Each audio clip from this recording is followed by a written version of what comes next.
Directors, the Federal Ministry of Justice here present, the Executive Secretary, National Human Rights Commission, heads of departments and agencies of government here present, members of the press, distinguished ladies and gentlemen. Let me begin by welcoming you all to this very important press conference. As you are aware, Nnamdi Kanu, the self-acclaimed leader of Indigenous People of Biafra, IPOB, has been at the center of a subversive campaign against the Nigerian state. Consequently, Nnamdi Kanu was arrested on the 14th day of October 2015. He was charged to court for treasonable felony, among other crimes. He was granted bail by the Federal High Court Abuja on the 25th day of April 2017, which bail he eventually jumped and fled abroad. While in self-exile, Nnamdi Kanu intensified his subversive campaign using online Radio Biafra to instigate violence and incite members of the IPOB to commit violent attacks against civil and democratic institutions, particularly the security personnel, Independent National Electoral Commission, INEC, and civilians. He instigated the destruction of public and private properties across the country. As a result of these criminal activities, IPOB was proscribed and designated a terrorist organization by a federal high court sitting in Abuja, pursuant to an order made on the 20th September 2017. Despite the proscription of IPOB by the federal government, Nnamdi Kanu continued the subversive campaign, instigating and inciting broadcasts to direct members of IPOB to launch attacks on government and public institutions, among others, which resulted in loss of lives and properties. The EndSARS protest of October 2020 played into the sinister plans of Nnamdi Kanu, whereby he seized the protest through subversive and inciting online broadcasts and actively commanded and directed attacks on security personnel and facilities.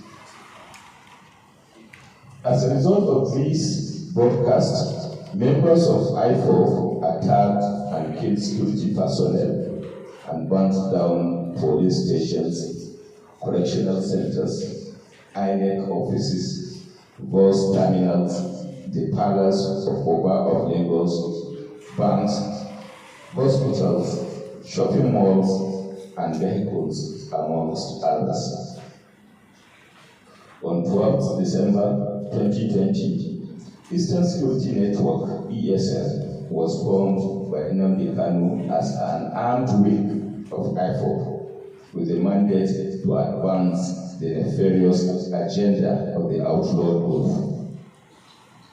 ESN continued to launch attacks on security personnel, civilians perceived as enemies, as well as destruction of private and public properties. The destructive activities of IPOB, ESN pose serious threats to Nigeria's national security and its corporate existence, which resulted into re-arrest of Nnamdi Kanu and members of his group. The destructive activities of IPOB, ESN, which indeed pose serious threat to Nigeria's national security and its corporate existence, had indeed eventually resulted in the arrest of Nnamdi Kanu precisely in June 2021, and some members of his group led to the inauguration of a presidential ad hoc committee comprising 24 members drawn from Federal Ministry of Justice, Federal Ministry of Information, Nigeria Police Force, Department of State Services, National Intelligence Agency, NIA, and AB, Defense Intelligence Agency, DIA. The committee, ladies and gentlemen, was inaugurated by the President and the Commander-in-Chief of the Armed Forces, Federal Republic of Nigeria, Muhammadu Buhari, DCFR, which committee was headed by the Attorney General of the Federation and Minister of Justice. The essence of this press conference is to intimate Nigerian public of the fact that the committee had indeed submitted its report, and the committee, among others, finds as a fact that consequent upon the instigating directives of Nnamdi Kanu, members of IPOB ESN carried out massive attacks on democratic institutions, especially INEC facilities, with a view to hampering democratic process in Nigeria. These attacks that were carried out between October 2020 and June 2021 include the following. 1. That acting on the instigating directives of Nnamdi Kanu, IPOB members and EndSARS protesters attacked and killed many security agents, destroyed several public and private properties, including police stations, public transport buses, and other facilities across the country. 2. That on 21st October 2020, Nnamdi Kanu, through an online call-in radio program, Radio Biafra, further instigated IPOB members to burn down all police stations and kill government security forces, which was carried out, and several security personnel, especially police officers, were killed and public and private properties destroyed. 3. 175 security personnel were in consequence killed by IPOB ESN, comprising 128 policemen, 37 military personnel, and 10 other security operatives across the country. 4. Killing of prominent Nigerians. Recently, there were gruesome killings of traditional rulers, OB1 of Obodo Autonomous Community, Eze and Anayochukwu, Dure Buro and Eze Samson Osunwa of Ihebi Niore Autonomous Community, as well as the killing of Alhaji Ahmed Gulak on 30th May 2021. That as a consequence of Nnamdi Kanu's broadcast, there were 19 attacks on INEC facilities that resulted in the destruction of offices, as well as burning of 18 INEC logistical vehicles, several election materials, equipment, and ICT gadgets in Abia, Akwa Ibom, Anambra, Cross River, Enugu, Ebonyi, and Imo states. 6. That 164 police stations and formations, including police headquarters Owerri, Imo State, were attacked by IPOB ESN leading to the deaths of 128 policemen, as stated in 3 above. 144 injured, while 628 vehicles were destroyed. The 396 firearms and 17,738 ammunition were carted away during the IPOB ESN attacks. 8. That there were 3 IPOB ESN attacks on Nigerian correctional service, including the headquarters of Nigerian Correctional Service, Owerri, Imo State, where 1,841 inmates escaped. 9.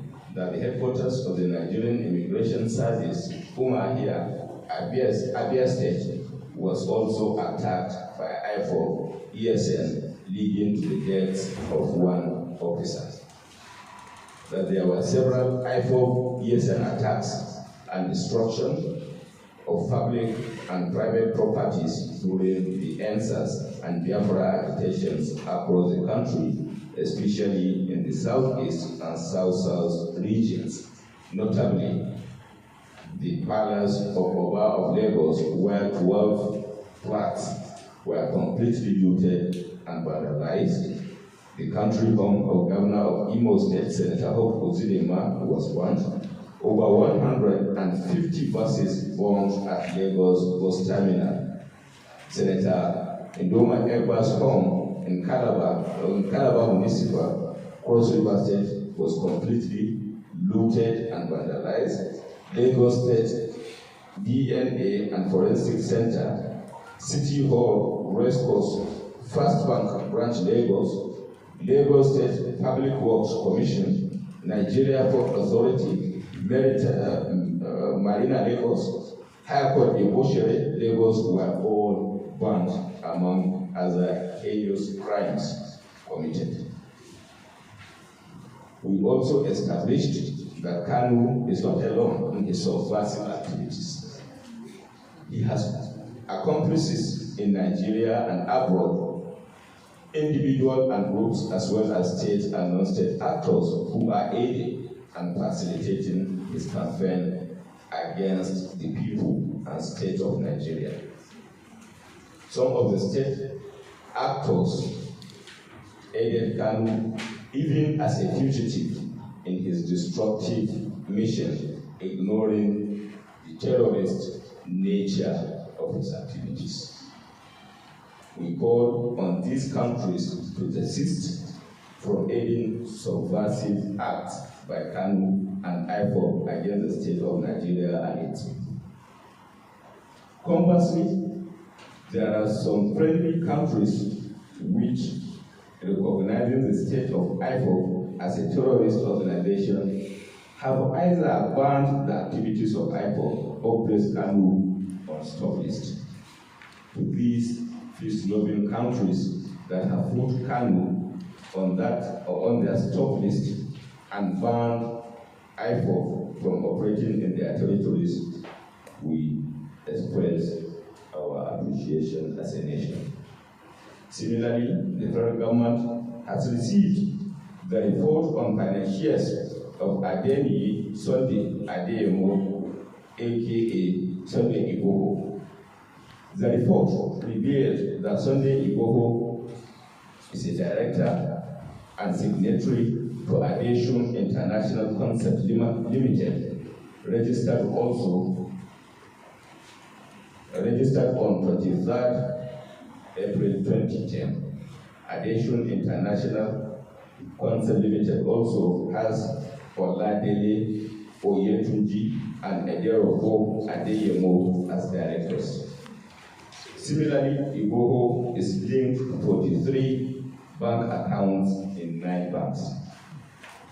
The major financier of the fugitive and separatist was found to be a federal lawmaker in the National Assembly. A total sum of 127 145,000 naira was received by Iboho from his financiers between 22nd October 2013 and 28th September 2020 through Addition International Concert Limited account.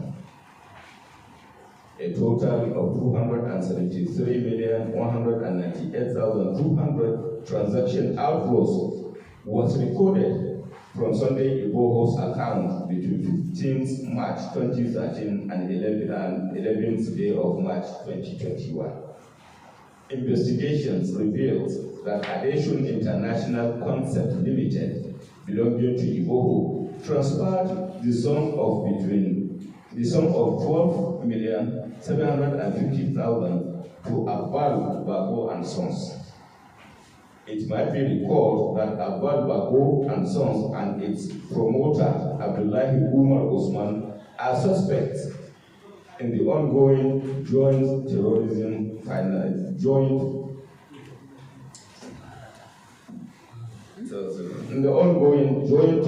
financing investigation. Abdullahi Umar is by way of financial transactions also connected to Sulajo Abubakar Muhammad, who was sentenced, for your information, to life imprisonment in United Arab Emirates on charges of financing terrorism, Boko Haram.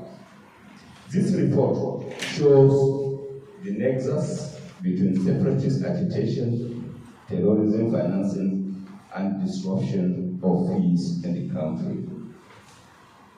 The report found connections of financial transactions between Addition International Concept Limited belonging to Iboho and some construction companies and businesses, among others. Having received the reports, the federal government remained resolute in its determination to have a peaceful Nigeria. The federal government will do this within the context of the legal provisions in ensuring that the matter is given the deserved attention and those found guilty will be made to face the wrath of the law. This press briefing is intended to provide an update of what the federal government is doing within the context of the fight against terrorism, and will be kept informed as further events unfold. I thank you most sincerely. That are even relating to the alleged subjective activities of Nnamdi Kanu. My question is, can you please avail of some of these countries? And then secondly, given the fact that your office has 5 charges against Nnamdi Kanu and he has been arraigned, some of these issues you have raised are also contained in the charges. Don't they amount to subsidies since the matter is in court? And then finally, when are the terrorism financiers alluded to, when are they going to be arraigned? And then who are those financiers that Nigerians have been demanding to know? So 5 questions, 1 question. Thank you. Okay, I will take your the countries. Let me state categorically that in the conclusion remarks of my presentation, I stated that information will be made available as at when due, particularly as events unfold. Out of desire to ensure the integrity of the investigation, we will make the countries known when the time for so doing arises within the context of the limitations of confidentiality and associated considerations are concerned. So we'll keep Nigerians posted and informed as to those countries as at when here. With regards to the issue of subjudice you raised, that some of the information contained here are indeed information contained in the charges Let me refer you specifically to the fact that the office of the Attorney General has a constitutional responsibility which is guided by the public interest. And I think Nigerians, within the context of the public interest, are entitled to be carried along as far as the information relating to what affects their lives, properties, and peaceful existence is concerned. So the office of the Attorney General is an office that is set with constitutional responsibility of the public interest, and the public interest deserves to have an information as to facts and issues that affect them. You equally raised an issue on who are the financiers or the funders of terrorism. And I think if you have listened attentively, facts relating thereto are beginning to unfold, inclusive of a corporate company, which details has been provided here in the report. And I think you need to be guided by the information content, and the information, as I stated earlier, relating to who are they, will be now made available to the public at the appropriate time without prejudice to what is going on as it relates to the investigation. So particularly issues relating thereto would certainly be judicial issues, and who are to be charged will never been a hidden information. The same way and manner Kanu is charged before the court and his identity is known.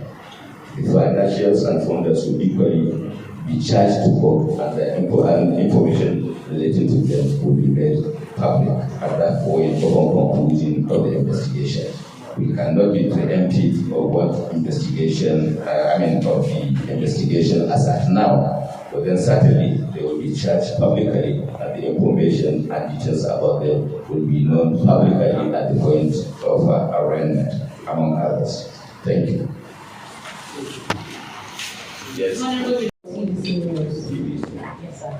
If I get you correctly, sir, you said from the report by the committee, it means that Nnamdi Kanu has already been indicted due to the findings by the committee. So where is the presumption of innocence? If the committee was going to be set up, why was it brought to court, and why was it rearranged and allowed to take its plea?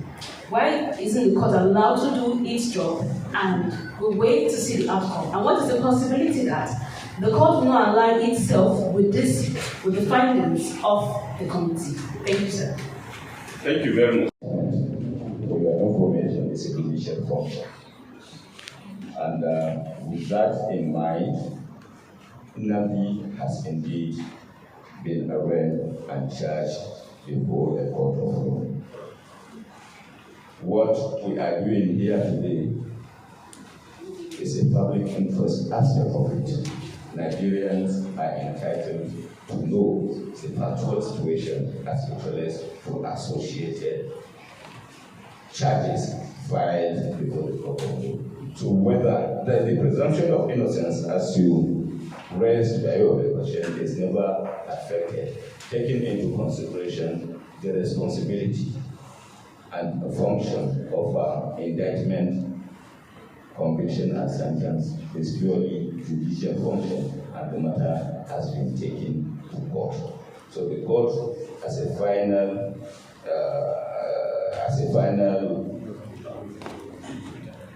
arbiter, will eventually determine. So no presumption of innocence has been displaced arising from the information provided by the office of the Attorney General on account of the public interest, public constitutional interest that has been established constitutionally for the office of the Attorney General to act in the spirit of public interest, which include providing information to Nigerians as to state of things inclusive of the investigation. Thank you. Good afternoon. My name is Chris Walker. I report from the BBC Abuja EndSARS. Yes. Talking about public interest, Nnamdi Kanu was brought to court yesterday, and journalists were barred from covering the news today. I wonder if that sort of stand up with the commitment of the government to let the public know what is happening related to that trial. Secondly, it does seem now from the report that we've received that there appears to be a link between Sunday Igboho and some people seem to be connected with sponsorship of jihadist movement or Boko Haram. And this week, there was an attack on the Abuja Kaduna line. Has the office been briefed about this attack and possible link as to whether it was carried out by bandits or by Boko Haram members, which leads to other terrorist networks? Thank you. Thank you very much. First, on the alleged issue of restriction of on journalists to cover the proceedings.